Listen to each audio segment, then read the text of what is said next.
Bismillahirrahmanirrahim. Alhamdulillahirabbil alamin wa bihi nasta'inu ala umuri dunya waddin. Wassalatu wassalamu ala asyrafil anbiya'i wal mursalin wa ala alihi wa ashabihi ajma'in. Amma ba'd. Alhamdulillah, setelah kita panjatkan puji dan syukur kehadirat Allah Subhanahu wa taala bahwa dengan kudrah dan iradahnya pada kesempatan kali ini kita masih bisa bertatap muka, bermuwajahah dalam kajian-kajian kebahasaan, di mana pada kesempatan kali ini kita akan membahas tentang kefasihan kalam ilahi pada surat Al-Fatihah. Kenapa perlu kita kaji? Karena sudah jelas ketika Allah Subhanahu wa taala menurunkan Al-Qur'an, ketika Allah Subhanahu wa taala mengirimkan Rasulullah SAW untuk menyampaikan risalah, tentunya kejadian pada saat itu di mana para kaum jahiliyah lebih senang dengan bersyair, lebih senang dengan merangkai-rangkai kata dengan bentuk sajak-sajak. Maka Allah turunkan sebuah kemujizatan berupa Al-Quran untuk menandingi, untuk menenggelamkan rasa sajak yang ada pada diri penyair di kalangan Arab jahiliyah. Dan tentunya selain untuk menenggelamkan tadi, mengalahkan sajak-sajak para penyair Arab jahiliyah tadi, juga untuk menunjukkan kemujizatan dari segi bahasa yang dipilih oleh Allah Subhanahu wa taala. Baik, dalam surat Al-Fatihah Allah Subhanahu wa taala berfirman, Bismillahirrahmanirrahim. Alhamdulillahirabbil alamin. Arrahmanirrahim. Maliki yaumiddin. Iyyaka na'budu wa iyyaka nasta'in. Ihdinas siratal mustaqim. Siratal ladzina an'amta 'alaihim ghairil maghdubi 'alaihim waladdallin. Nah, dari ketujuh ayat ini kita sedikit demi sedikit gali makna-makna yang tersimpan dan yang mengandung kefasihan di dalam Al-Quran. Dimulai dengan ayat yang pertama, yaitu Bismillahirrahmanirrahim. Yang pertama akan kita kaji adalah huruf ba yang ada pada kata Bismillah ini. Makna ba yang pertama yaitu al-isti'anah, yang berarti memohon pertolongan.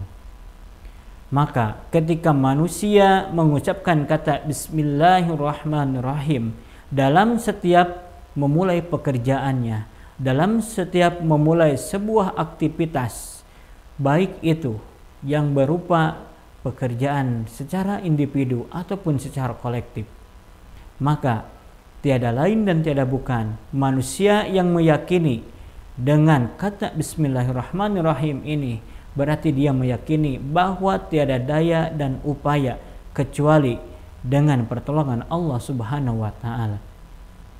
Manusia di dalam usahanya, manusia di dalam aktivitasnya mesti ada di dalam lindungan dan naungan Allah Subhanahu wa taala. Maka dengan demikian, manusia yang merasa dirinya aku nih orang yang paling kuat, saya adalah orang yang paling hebat, tapi dia tidak sadar siapa sebetulnya hakikat manusia itu sendiri.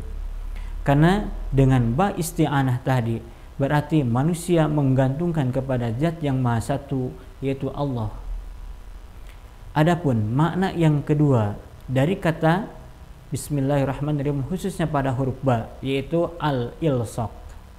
Al-ilsaq di sini menandakan bahwa sebuah kejadian yang menjadikan sebuah penyebab kepada kejadian yang lainnya.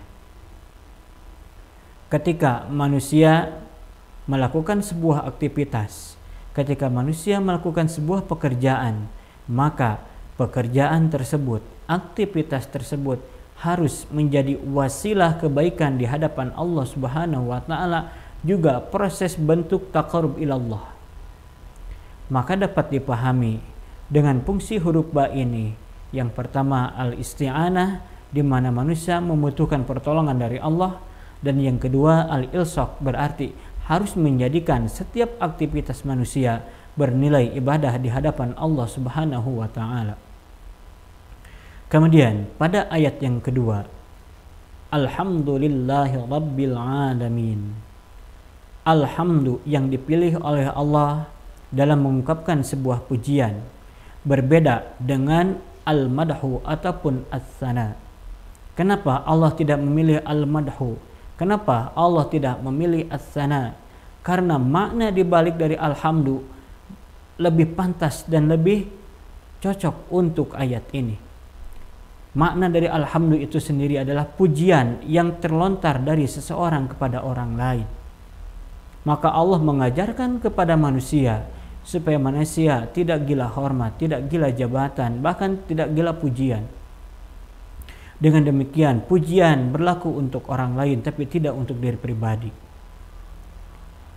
Sehingga manusia yang ingin dipuji tidak selayaknya merasa untuk membanggakan diri. Ketika manusia itu dipuji, maka kembalikan kepada Allah Subhanahu wa taala. Karena apa? Alhamdulillah, segala pujian itu adalah milik Allah Subhanahu wa taala. Berbeda dengan makna al-madhu ataupun as-sana'u.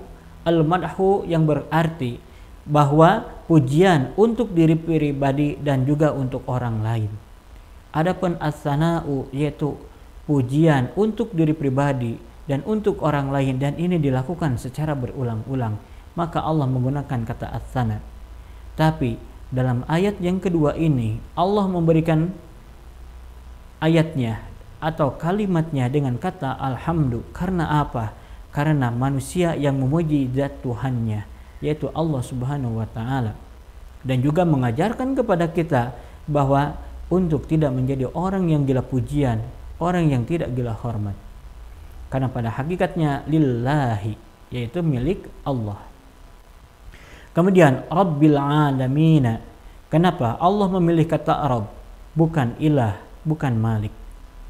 Karena ketika manusia yang berada di muka bumi ini berarti membutuhkan sebuah sosok yang menjadikan ketergantungan kepada manusia itu sendiri, yaitu Allah Subhanahu wa taala. Sudah jelas dari tadi huruf ba isti'anah yang ada pada ayat pertama itu menunjukkan manusia bergantung kepada Allah. Maka ketika makna Rabb yaitu al-Khaliq wal Mudabbir, Allah yang menciptakan dan juga Allah yang mengatur dan mengurus manusia, dan yang memberikan aturan-aturan kepada manusia supaya mengikuti dan menuruti apa yang Allah perintahkan. Kemudian al-alamina, ini bentuk jama dari kata alam. Namun secara kaidah ini menyalahi aturan secara ilmu nahwu. Kenapa? Harusnya dari makna alam atau kata alam itu jamaknya adalah awalim, bukan alamin. Tapi seolah-olah alam ini menjadi yang berakal. Kenapa? Disesuaikan dengan bentuk pola jamak muannats salim yaitu alamin. Seolah-olah alam ini berakal, namun memang benar. Karena para pengisi yang ada di muka bumi ini adalah mayoritas dari manusia yang memiliki akal. Sehingga Allah Rabbil Alamin itu sudah jelas mengatur dan mengurus manusia ini lebih diutamakan daripada yang lainnya. Karena apa? Karena manusia sebagai makhluk yang paling Allah banyak ciptakan di muka bumi ini daripada yang lainnya. Ada hewan, ada tumbuh-tumbuhan, tapi kenapa Allah pilih manusia sebagai khalifah? Karena ini sudah jelas sesuai dengan yang Allah jelaskan di dalam surat Al-Baqarah, inni ja'ilun fil ardi khalifah, yaitu manusia yang selaku menjadi khalifah. Maka butuh peraturan, maka butuh pembinaan dan bimbingan dari Allah Subhanahu wa taala. Kemudian pada ayat yang ketiga, Ar-Rahmanur Rahim. Kenapa Allah mengulang-ulang? Allah sampai membuat kata itu diulang 2 kali. Karena pada penjelasan Bismillahirrahmanirrahim, Allah tidak menjelaskan siapa yang diberikan rahmat Allah itu. Dan ini dijelaskan pada ayat yang kedua, yaitu Rabbil Alamin, yaitu alamin, mayoritas dari kalangan manusia. Dan Ar-Rahman ini bentuk adalah sigat mubalaghah, bahkan lebih ablag daripada kata Ar-Rahim, lebih mubalaghah daripada kata Ar-Rahim. Karena makna Ar-Rahman itu meliputi seluruh rahmat yang ada pada diri manusia, hewan, tumbuhan, golongan jin dan yang lainnya. Sehingga rahmat Allah itu turun untuk seluruh makhluk yang Allah ciptakan di muka bumi ini. Tidak terbatas hanya sebatas untuk kaum muslimin dan juga tidak untuk kaum yang lainnya, tapi untuk seluruh makhluk. Adapun makna Ar-Rahim berarti Allah menjelaskan kepada manusia bahwa orang yang berhak untuk mendapatkan rahmat Allah ini adalah orang yang senantiasa beriman kepada Allah Subhanahu wa taala. Itulah makna dari ayat ketiga. Kemudian kita lanjutkan kepada makna ayat yang keempat, ditinjau dari aspek fasahatul kalamnya. Allah pada ayat yang keempat ini menggunakan kata Malik, berbeda dengan pada ayat yang kedua dengan kata Rabb. Karena ketika Malik Yaumiddin sebagai raja di hari pembalasan, ini menandakan bahwa kata Malik menunjukkan kepada zat Allah yang bersifat sebagai raja, sebagai penguasa. Karena ketika seorang raja menentukan sebuah keputusan, menentukan sebuah sikap, ini tidak dapat dicampuri oleh orang lain, tidak dapat diganggu gugat. Begitu juga Allah Subhanahu wa taala memiliki hak prerogatif untuk menentukan sikap apakah benar ataupun salah terhadap hamba-hambanya. Namun pemilihan kata Yaumiddin untuk dijadikan sebagai hari pembalasan, padahal ada yaumul ba'ats, yaumul jaza, yaumul hisab. Tapi kenapa Allah menggunakan Yaumiddin? Ini sudah jelas menunjukkan kepada manusia bahwa yang namanya perhitungan kelak di akhirat, keputusan yang Allah keluarkan khususnya kepada hamba-hambanya, yaitu berdasarkan nilai-nilai keagamaan yang terkandung dalam kata ad-din. Sebagaimana Allah berfirman pada ayat yang lain, wa ma adraka ma yaumuddin, summa ma adraka ma yaumuddin, yauma la tamliku nafsun li nafsin syai'a wal amru yauma idzil lillah. Dan di sini dapat kita pahami bahwa kewenangan Allah dalam menentukan sikap, dalam menentukan sebuah keputusan didasarkan kepada nilai-nilai keagamaan yang dibawa risalahnya oleh para rasul-rasul yang Allah utus untuk kehadapan seluruh manusia. Maka jelaslah fasahatul kalam ini dapat kita kaji, dapat kita maknai. Oh iya, sudah jelas, ternyata kata Malik menunjukkan seorang raja yang punya hak istimewa melakukan apapun terhadap orang atau hamba yang dinilainya. Kemudian pada ayat yang kelima, iyyaka na'budu wa iyyaka nasta'in. Kalaulah pada ayat 1 sampai ayat keempat Allah menggunakan bentuk-bentuk gaib, kata-kata yang menunjukkan kepada bentuk ketiga. Tapi pada ayat yang kelima ini Allah memberikan kalimatnya dengan kata iyyaka untuk orang kedua. Berarti ketika orang kedua itu ada di hadapan kita, maka sepantasnya ketika iyyaka na'budu wa iyyaka nasta'in, ini bentuk iltifat, pengalihan pembicaraan dari bentuk-bentuk gaib kepada bentuk mukhatab. Supaya apa? Ketika manusia na'budu, ketika manusia nasta'in, ini lebih terasa dekat dengan kita. Maka ketika beribadah, Allah ada di hadapan kita. Maka ketika kita meminta pertolongan, Allah pun ada di depan kita. Seolah-olah itu Allah ada di hadapan kita. Dan fa idza sa'alaka 'ibadi 'anni fa inni qarib. Ketika seorang hamba memohon kepadaku, maka inni qarib, aku ini sangat dekat dengan engkau. Nah, untuk menyatakan kedekatan ini, maka dhamir khitab, dhamir yang digunakan untuk orang kedua berada pada ayat ini. Bahkan iyyaka didahulukan daripada na'budu, ini disebut dengan qasar. Berarti ada pengkhususan, pengtakhsisan. Kenapa? Karena yang berhak untuk diibadahi yang berhak untuk dimintai pertolongan hanya Allah Subhanahu wa taala, bukan yang lainnya. Na'budu ini Allah gunakan bentuknya jamak, bukan a'budu. Kenapa? Berarti ini menandakan bahwa manusia ini di hadapan Allah Subhanahu wa taala adalah makhluk yang lemah, makhluk yang dhaif, makhluk yang tidak punya kekuatan ataupun daya upaya kecuali hanya diberikan kekuatan oleh Allah Subhanahu wa taala.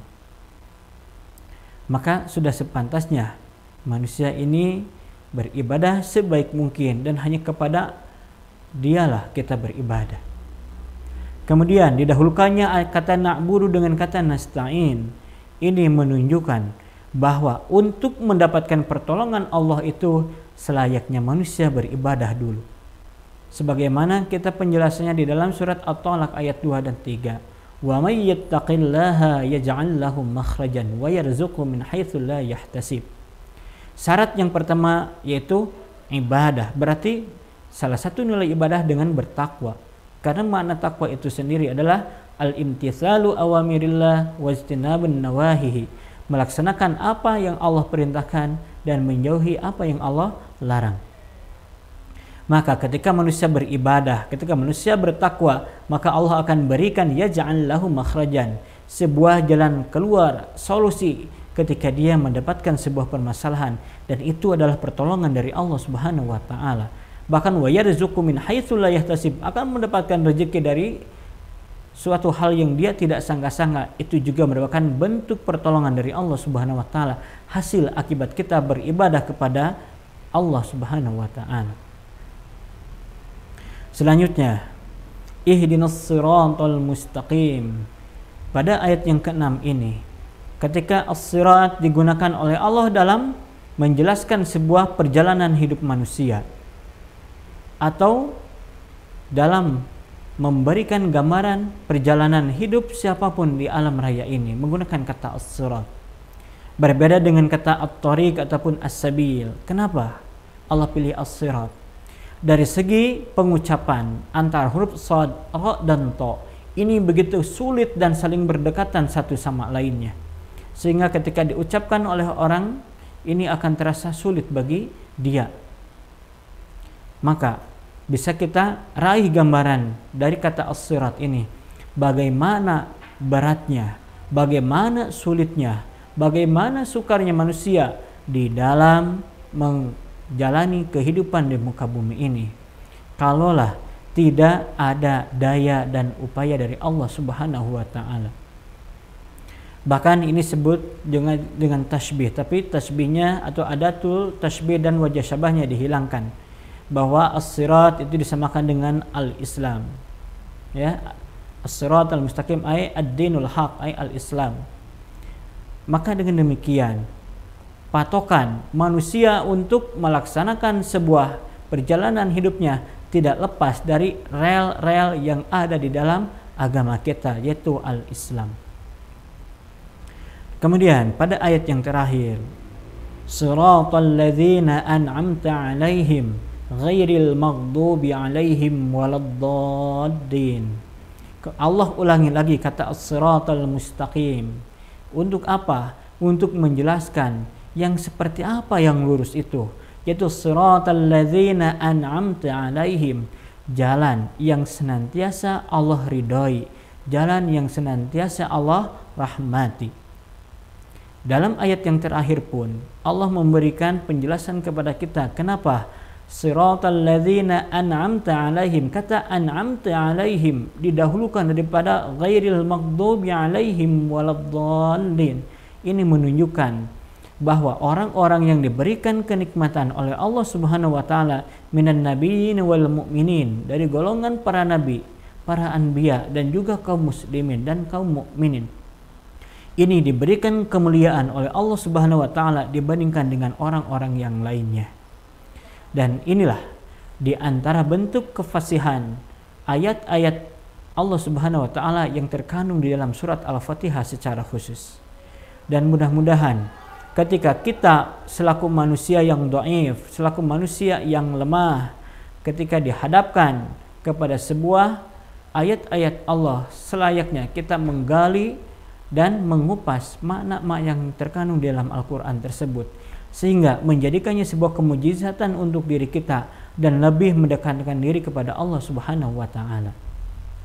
Mungkin untuk pertemuan kali ini kita cukupkan, di mana pada kesempatan kali ini kita sudah menggali makna-makna yang terkandung kefasihan di dalam Al-Fatihah, dan mudah-mudahan segala aktivitas kita, kajian kita mendapatkan ridho dari Allah Subhanahu wa Ta'ala, dan tentunya kita lebih dekat dengan Allah. Adapun yang benar dari pembahasan kali ini semua datang dari Allah Subhanahu wa Ta'ala, dan kalaupun yang salah itu hasil dari kebodohan dan kealfaan saya secara pribadi. Terima kasih atas segala perhatiannya. Aqulu qauli hadza wa astaghfirullah li wa lakum. Assalamualaikum warahmatullahi wabarakatuh.